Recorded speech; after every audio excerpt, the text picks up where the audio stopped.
On the news tonight, President Bola Tinubu approves new appointments in education sector. Tinubu replaces finance minister in cabinet shakeup. Central Bank of Nigeria warns of a surge in fraudulent messages targeting bank customers, urges Nigerians to verify communication and avoid suspicious links. European Union approves a $90 billion loan for Ukraine as oil flows resume through the Druzhba pipeline, ending months of political and supply deadlock with Hungary and Slovakia. Good evening and welcome to the Delta Television Main News. I am Perpetua Iboba. You can follow our news online on Facebook and YouTube at Delta Broadcasting Service Asaba or visit our website at www.dbsasaba.com. Now the details. President Bola Tinubu has approved new appointments across key education agencies to strengthen institutions under the Federal Ministry of Education. According to a statement by his special advisor on information and strategy, Mr. Bayo Onanuga, Professor Modupe Adiole Adelabo has been appointed chairman of the governing board of the National Examination Council, while Professor Ibrahim Dantani Wushishi remained registrar. Professor Babatunde Salako was also named chairman of the National Board for Technical Education, with Professor Idris Bugaje continuing as executive secretary for a second and final term of 5 years. In the polytechnic sector, Dr. Bongfa Bimfa has been appointed rector of the Federal Polytechnic in Yank Shendam, Plateau State, for a single 5-year term. He succeeds Mr. Mokaila Zakari Yo, whose tenure ended in March 2026. Meanwhile, Professor Chinwe Veronica Anonobe has had her tenure renewed as Director General of the National Library of Nigeria for a final term of 5 years.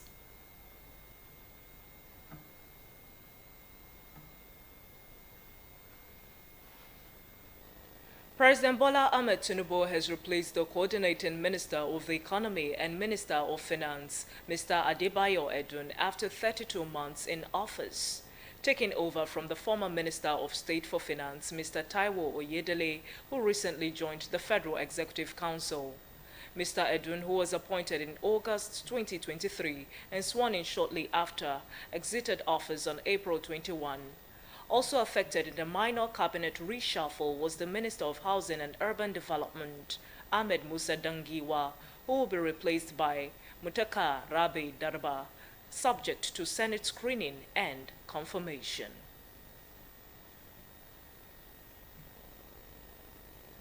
The House of Representatives has resolved to investigate the persistent decline in prices of farm produce across the country amid concerns over its impact on farmers' livelihoods, food security, and national nutrition.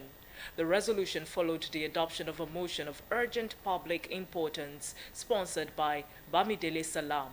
Lawmakers also urged the Federal Ministry of Agriculture and Food Security to collaborate with relevant agencies to urgently design and implement remedial measures. These included structured off-taking arrangement and price support mechanisms aimed at cushioning farmers against the effects of falling produce prices. The House further called for strengthened storage and processing systems, improved market access infrastructure, expansion of strategic grain reserves, and the development of agro-processing zones to reduce post-harvest losses and stabilize prices. Presenting the motion, Mr. Salam noted that agriculture remained a key pillar of the country's economy, providing employment, supporting rural development, and contributing significantly to GDP and national food security. He expressed concern over the persistent sharp decline in prices of staple and perishable commodities such as cassava, rice, and yam, saying the trend is negatively affecting farmers across the country.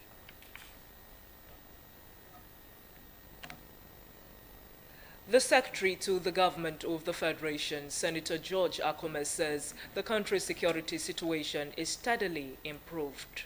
He stated that the insurgent group Boko Haram has been significantly degraded and reduced to a weakened force.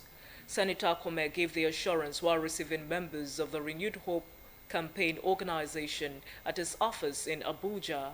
In a statement by his special advisor on media and publicity, Mr. Yomi Odunuga, the SGF said sustained military operations have diminished the capacity of terrorist elements, with attacks describing it as sporadic and largely ineffective. He added that the federal government is strengthening the nation's defense architecture through the acquisition of more arms and ammunition, alongside improved operational strategies by security agencies.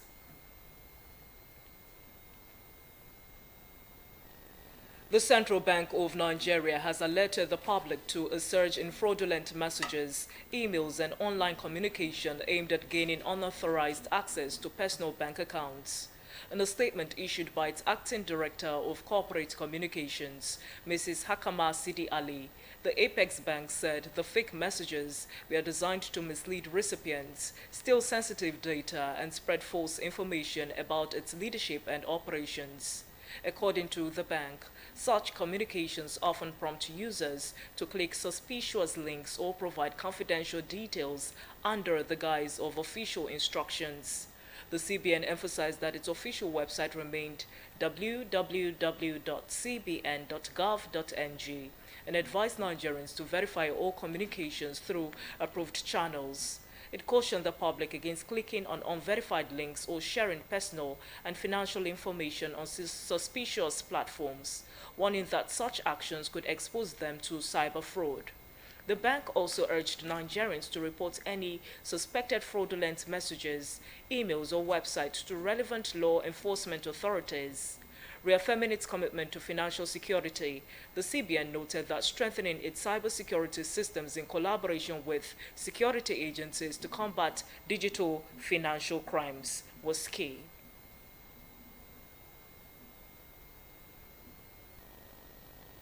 Governor Sheriff Oborewori has received a major boost in recognition as he clinched 2 awards at the Independent Newspaper's Silver Jubilee Awards 2025, held at Echo Hotels and Suites in Lagos.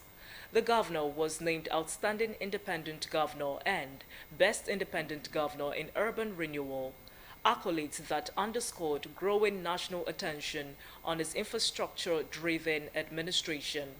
Represented by his deputy, Samande Onyeme, Governor Oborewori described the recognition as a validation of ongoing development efforts across the state. Since assuming office, the governor has prioritized urban renewal projects with major interventions in areas such as Ugeli, Warri, Efron, Eneren Junction, Abo, and Otowodo, where flyovers and road networks reshaping urban mobility. His administration has also recorded significant road infrastructural expansion with nearly 300 kilometers of roads delivered within a year, aimed at addressing long-standing infrastructural gaps across the state. Observers noted that the awards add to a growing list of national recognitions received since 2024, reflecting increasing attention to the state's development trajectory. The Independent Newspaper's honor, which combined public input and institutional review, further positioned the governor as a prominent figure in sub-national governance. Analysts say the recognition reinforced the administration's focus on continuity and infrastructure-led development, with expectations of sustained momentum in ongoing projects across the state. The State Director General of the State Bureau for Orientation and Communications, Dr. Fred Ogenesive, says the governance records of President Bola Tinubu and Governor Sheriff Oborewori have positioned them strongly for all-round support. Speaking during a radio phone-in program, Dr. Ogenesive stated that Governor Oborewori's wide-ranging achievement across critical sectors have significantly strengthened his political standing across the state. He noted that the administration's developmental footprint was visible across all 3 senatorial districts and the 25 local government areas of the state, leaving what he described as limited room for viable opposition. On infrastructure and power, he said rural and urban electrification projects have been expanded in phases to improve electricity access and boost economic activities in both riverine and upland communities. In agriculture, the DG highlighted ongoing investment in mechanized farming, youth agribusiness empowerment, and support programs for farmers, saying the initiatives were strengthening food security and creating employment opportunities. He also pointed to reforms in education, including improved school infrastructure, recruitment of teachers, expansion of technical and vocational training, and establishment of additional university campuses to equip young people with employable skills. On sports development, he said the administration has upgraded sporting facilities, including the reconstruction of Wari Stadium into an international standard arena, while sustaining the state's dominance in national competitions. Dr. Ogenesive further emphasized the government's drive to attract in foreign direct investment into sectors such as agriculture, energy, transportation, oil and gas services, and infrastructure, describing it as key to job creation and revenue. He added that local government councils were now more focused on grassroots development, supported by increased financial backing from both state and federal allocations. According to him, the administration's fiscal discipline and project execution have earned it multiple recognitions, reflecting what he described as consistent delivery of democratic dividends. On infrastructure, he cited ongoing flyover projects at the DSC Roundabout, PTI Junction, Eneren Junction, Abo, and Otowodo, noting that they will ease traffic congestion and improve urban mobility. He expressed confidence that the achievement of both leaders will translate into strong electoral support in 2027, while describing their governance style as inclusive, strategic, and development-driven.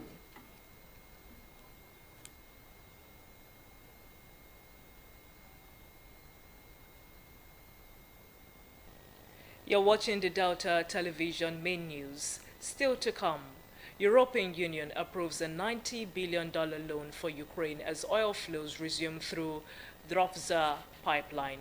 Details of this and more after the break.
Have a governor who is managing the resources of the state very, very prudently.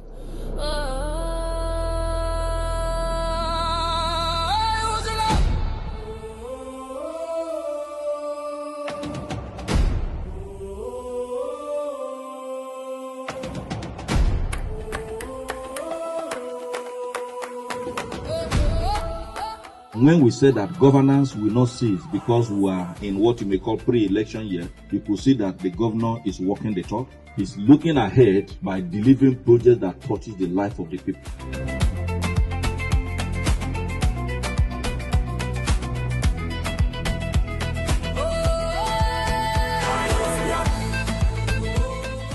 We are doing this supervision and tour of this project because the governor has made it clear that if you fall short of the provisions in the Bill of Engineering Measurement and Evaluation, we will blacklist you. And we are seeing much more quality work coming in. We're also seeing greater speed.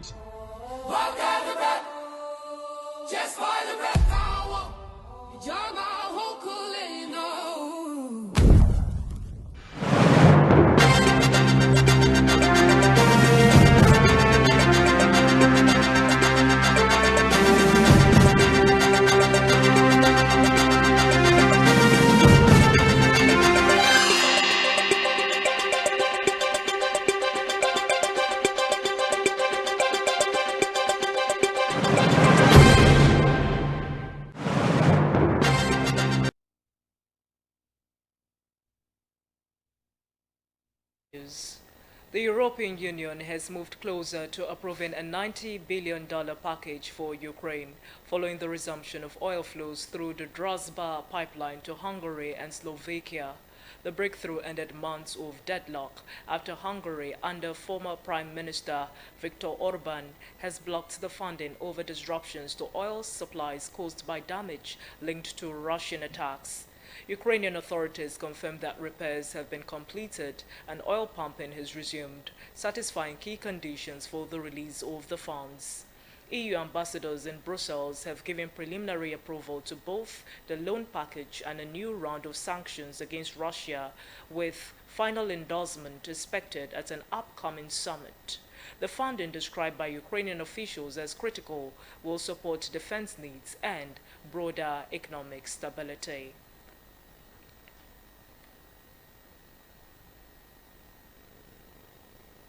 Tensions have escalated in the Middle East following reports that Iran attacked 3 cargo vessels in the strategic Strait of Hormuz.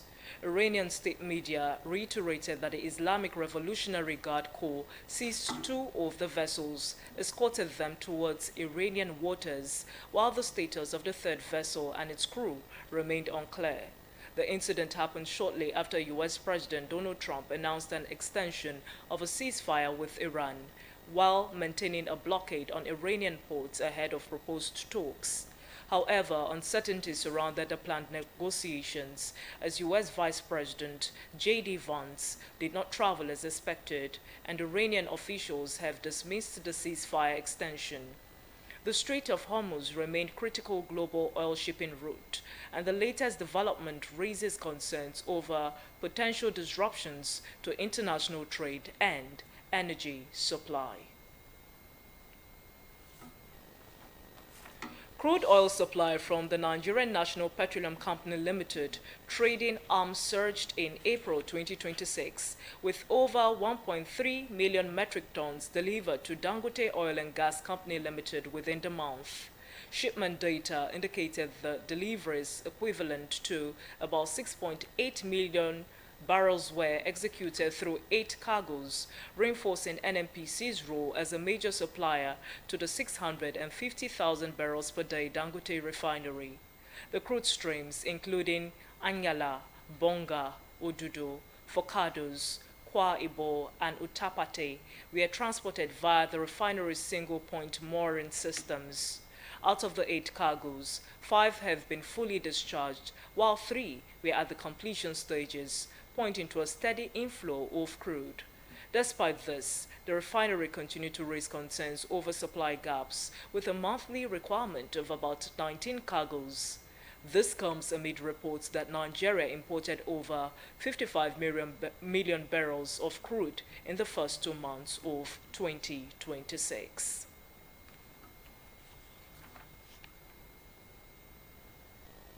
Our thoughts for the day. The mind is both the starting point and the finish line.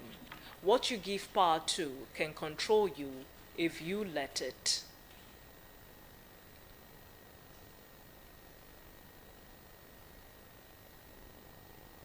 To end the news, the highlights.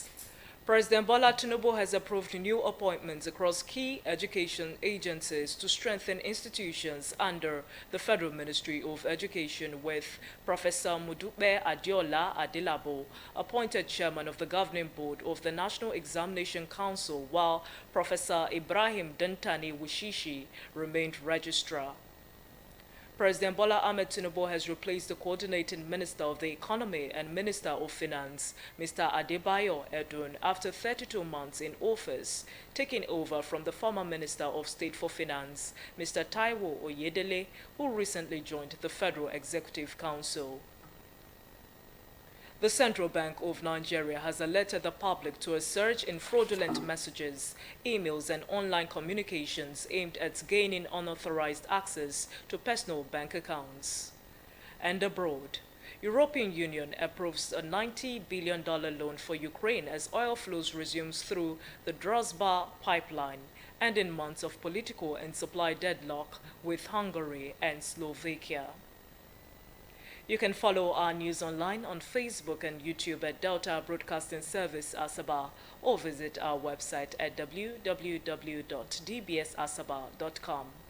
On behalf of the crew, my name is Perpetua Iboba. Thanking you so much for watching. Good evening.